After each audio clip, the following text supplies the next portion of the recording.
Mobile থেকে রান্না করা রেসিপি দেখে আমি রান্না করছিলাম। আমার হাতে রান্না করা খাবার এই বাড়ির কারো কাছে ভালো লাগে না। আমার রান্না করা খাবার খেয়ে সবাই আমাকে গালমন্দ করে। আমার শাশুড়ি তো আমাকে বলে দিয়েছেন আমি যেন আর কখনো রান্নাঘরে না আসি। আমি যখন মোবাইল দেখে দেখে রান্না করছিলাম ঠিক তখনই আমার ননদ এসে বলল, পরের ছেলে যদি মা ডাকতো তাহলে তো আর কেউ সন্তান নিত না। তুমি রান্নার রেসিপি দেখে রান্না করছো, তুমি কোনোদিনও রান্না করতে পারবে না। আমি আমার ননদকে বললাম, আমিও তো শুনেছি তুমি রান্না একদম করতে পারো না। বিয়ের আগে কখনো তুমি রান্না শেখোনি, তুমি রান্না শিখেছো তোমার শ্বশুর বাড়ি গিয়ে। তুমি যদি রান্না শিখতে পারো তাহলে আমি কেন পারবো না? তখন আমার ননদ আমাকে বলল, আমার সাথে তোমার তুলনা করছো? আমি একজন শিক্ষিত মেয়ে, লেখাপড়া নিয়ে সবসময় ব্যস্ত ছিলাম, তাই রান্না বান্না শিখতে পারিনি। শোনো, মা বলেছে মা রুটি খাবে, মায়ের জন্য রুটি বানিয়ে নিয়ে এসো। দেখো আবার যেন উল্টাপাল্টা কিছু করো না, আর সাথে সবজি বানিয়ে নিয়ে আসবে। এ কথা বলে আমার ননদ রান্নাঘর থেকে চলে গেল। আর আমি দাঁড়িয়ে দাঁড়িয়ে চিন্তা করছিলাম আমার ননদ এই বাড়ি থেকে কবে যাবে। ও যদি এই বাড়ি থেকে চলে যায় তাহলে আমি একদম বেঁচে যেতাম। আমি মোবাইলের ভিডিও দেখা বাদ দিয়ে আবার রান্নার কাজে লেগে গেলাম। আমি আমার শাশুড়ির জন্য রুটি বানিয়ে নিয়ে আসলাম। আমার শাশুড়ি তখন ড্রয়িং রুমে বসে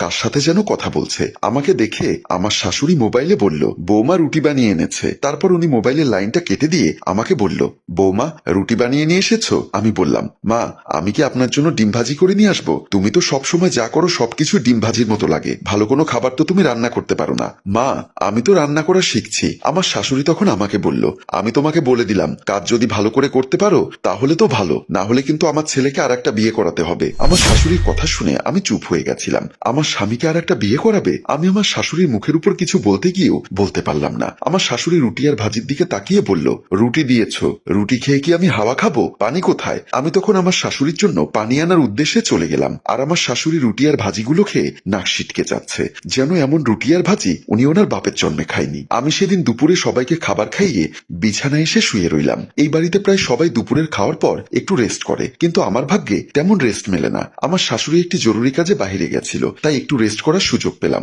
আমি হঠাৎ একটা পুরুষ মানুষের কণ্ঠস্বর শুনতে পেলাম। আমি শোয়া থেকে উঠে চিন্তায় পড়ে গেলাম, আমাদের বাসায় তো কোনো পুরুষ মানুষ নেই, তাহলে পুরুষ মানুষের কণ্ঠস্বর আসবে কিভাবে? ভাবতে ভাবতে আমি খাট থেকে নেমে বিষয়টা ক্লিয়ার করার জন্য বের হয়ে গেলাম। আমি আমার দরজা পেরিয়ে ড্রয়িং রুমের কাছে গিয়ে শুনতে পেলাম আমার ননদের রুম থেকে কে যেন বলছে, আমি তোমাকে শক্ত করে ধরেছি, জোর করলেও তোমাকে আর ছাড়বো না, আমাকে ফাঁকি দেওয়া এত সহজ নয়। আমার ননদ ছোট ছোট করে বলছে, বাড়িতে ভাবি রয়েছে, ভাবি দেখে ফেললে অনেক সমস্যা হবে, ভাবিকে কেন এত ভয় পাও? তোমার ভাবিকে ভয় পাওয়ার কোনো প্রয়োজন নেই। আমি দরজার বাহিরে দাঁড়িয়ে এসব কথা ভালো করে শুনছিলাম না, তাই ব্যাপারটা ক্লিয়ার হওয়ার জন্য দরজা ঠেলে রুমের ভেতরে ঢুকে গেলাম। ভেতরে ঢুকে আমি অবাক হয়ে গেলাম, দেখলাম আমার ননদ একটা ছেলেকে জড়িয়ে ধরে শুয়ে আছে। ওরা আমাকে খেয়াল করেনি। হঠাৎ ছেলেটা পেছন ফিরতেই আমাকে দেখে চমকে উঠে শোয়া থেকে বসে গেল। আমি অপরিচিত ছেলেটার শার্ট ধরে কষে একটা চর বসিয়ে দিলাম। আমার ননদ খাট থেকে নেমে আমাকে বলল, ভাবি এটা তুমি কি করলে? আজাদের গায়ে কেন চর মারলে? আমার এখন ইচ্ছা করছে তোমার গালেও একটা চর বসিয়ে দেই, কিন্তু আমি তোমার সাথে এমনটা করতে চাই না। আমার কথা শুনে আমার ননদ ছেলেটাকে বলল,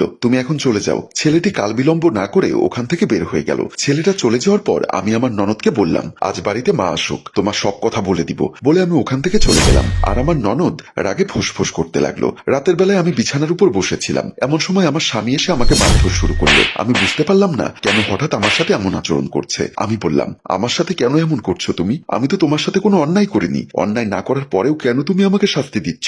আমার কথা শুনে আমার স্বামী বলল, এই বাড়ির কারো কথাই তুই নাক গলাতে পারবি না, তুই যদি কারো বিষয় নিয়ে কোনো কথা বলিস তাহলে আমার চেয়ে খারাপ আর কেউ হবে না। আমি তখন আমার স্বামীর কথার কোনো জবাব দিতে পারিনি। আমার কেন জানি মনে হলো আমি এই বাড়ির আবর্জনা, এই বাড়ির কেউ আমাকে আপন করে নিতে পারেনি। এমন সময় আমার স্বামী বলল, আমার মা বলেছে আমাকে আরেক জায়গায় বিয়ে করতে, আমিও রাজি হয়েছি। আমার দুনিয়াটা কেমন জানি উলট পালট হয়ে গেল।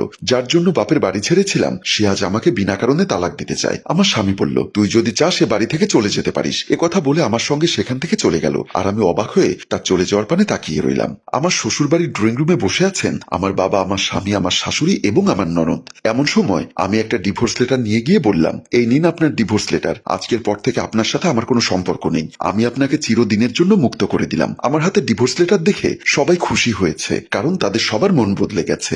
আমিও বা এত অন্যায় অত্যাচার সহ্য করব কিভাবে? আমার বাবা তখন দাঁড়িয়ে আমাকে বলল, মা একবার ভেবে দেখ, একবার যদি তুই তালাক দিয়ে দিস তাহলে আর কখনো এ বাড়িতে আসতে পারবি না। আমার বাবার কথা শুনে আমার মনে হলো যে বাড়িতে আমার প্রয়োজন ফুরিয়ে গেছে সে বাড়িতে এসে আমি আর কি করব। আমার শাশুড়ি তখন বসা থেকে উঠে বলল, আপনার মেয়ে ভেবেচিন্তে সিদ্ধান্ত নিয়েছে, তাহলে আপনি কেন এত অনুরোধ করছেন? আমার স্বামী তখনও আমার শাশুড়ি আর বাবার পাশে দাঁড়িয়ে চুপ করে রইল, কোনো কথা বলছে না। আমি আমার স্বামীর দিকে তাকিয়ে ভাবতে লাগলাম, মানুষ এতটা অমানুষ হয় কিভাবে? নিজের স্ত্রীটাকে ছেড়ে চলে যাচ্ছে, তবুও একটা কথা বলছে না। আমার ননদ আমার দিকে তাকিয়ে মুচকি মুচকি হাসতে লাগলো। আমার বাবা এতক্ষণ চুপ করে দাঁড়িয়ে থেকে অনেক ভেবেচিন্তে বলল, আমি মেনে নিলাম তুই এই বাড়ি থেকে চলে যাবি, কিন্তু তুই কেন চলে যাবি তা আমাকে বলতে হবে। তুই যদি আমাকে বলতে পারিস স্বামীকে তালাক দেওয়ার কারণ, তাহলে আমি নিজেই তোকে এই বাড়ি থেকে নিয়ে যাব। বিনা কারণে যে বাড়িতে আমার সম্মান থাকে না, যখন যে পারে সে আমার সাথে অন্যায় করে। চলুন আমরা দেখে আসি কিছুদিন আগের একটা ঘটনা। সেদিন আমি রান্নাঘরে রান্না করছিলাম। আমার শাশুড়ি এসে বলল, তুমি তোমার বাপের বাড়ি থেকে 1 লক্ষ টাকা নিয়ে এসো। আমি আমার শাশুড়ির কথা শুনে অবাক হয়ে গেছিলাম। 1 লক্ষ টাকা আমার বাপের বাড়ি থেকে কিভাবে আনবো? আমি তখন আমার শাশুড়িকে বললাম, মা, আমার পক্ষে এত টাকা আনা সম্ভব না, আর তাছাড়া আমি আমার বাপের বাড়ি থেকে টাকা কেন আনবো? আমার বাবা অনেক কষ্ট করে সংসার চালায়, আমাকে মাফ করবেন মা, আমি কোনো টাকা আনতে পারবো না। আমার শাশুড়ি আমার কথা শুনে আমার উপর অত্যাচার শুরু করে দিল। অকথ্য ভাষায় আমার মা বাবা তুলে গালাগাল শুরু করলো। মুখে যা আসছে তাই বলে যাচ্ছে। আমি কোনো প্রতিবাদ করতে পারলাম না। ইচ্ছা মতো আমাকে বকাবকি করে উনি চলে গেলেন। আমার মুখে আমার বাবা এসব কথা শুনে আমাকে বলতে লাগলো, তুই যা সিদ্ধান্ত নিয়েছিস ভালোই নিয়েছিস। এমন মানুষের সাথে কখনো সংসার করা যায় না, যে মানুষটা তার স্ত্রীকে সম্মান করতে জানে না, যে ভালো মন্দ বোঝার চেষ্টা করে না। তেমন মানুষের সাথে সংসার করা উচিত নয়। আমার স্বামী তখন আমার বাবাকে বলল, আমাকে মাফ করে দিন বাবা, আমি আর কখনো এমন করব না। আমি আমার মায়ের কথা শুনে ভুল করেছি, এমন ভুল আর কোনোদিন করব না। আমি তখন বললাম, তুমি কোনো ভুল করনি, তুমি করেছো অন্যায়। তোমার বোন অন্য ছেলেকে বাড়িতে নিয়ে এসে আনন্দ করত, আমি তার প্রতিবাদ করতাম বলে তুমি আমার সাথে অমানবিক আচরণ করে গেছো। তুমি কখনো বোঝারই চেষ্টা করোনি আমি তোমার স্ত্রী, আমি তোমার মতো মানুষের সাথে সংসার করতে চাই না। এই নাও ডিভোর্স লেটার, আমি সাইন করে দিয়েছি, তুমিও সাইন করে দিও। আমার স্বামী আমার হাত থেকে ডিভোর্স লেটারটা নিয়ে নিল। আমার শাশুড়ি তখন বলল, বৌমা, আমাদের ছেড়ে যেও না, আমার অন্যায় আমি মেনে নিচ্ছি। আমি আমার শাশুড়ির কথায় কোনো জবাব দিলাম না। আমি আমার বাবাকে নিয়ে সেখান থেকে চলে আসলাম। হ্যালো ভিউয়ার্স, আপনাদের কাছে আমার একটা প্রশ্ন, আমি আমার স্বামীকে তালাক দিয়ে কি ভালো করেছি নাকি ভুল করেছি তা কমেন্ট বক্সে লিখে জানান। আমি জানি আমার মতো অনেক মেয়ে নীরবে স্বামী, শাশুড়ি অথবা ননদের অত্যাচার মুখ বুজে সহ্য করে যাচ্ছেন। আমি চাই আপনারাও আমার মতো প্রতিবাদ করুন এবং সবাইকে সচেতন করতে আমাদের এই গল্পটি শেয়ার করে দিন। আপনাদেরকে অসংখ্য ধন্যবাদ।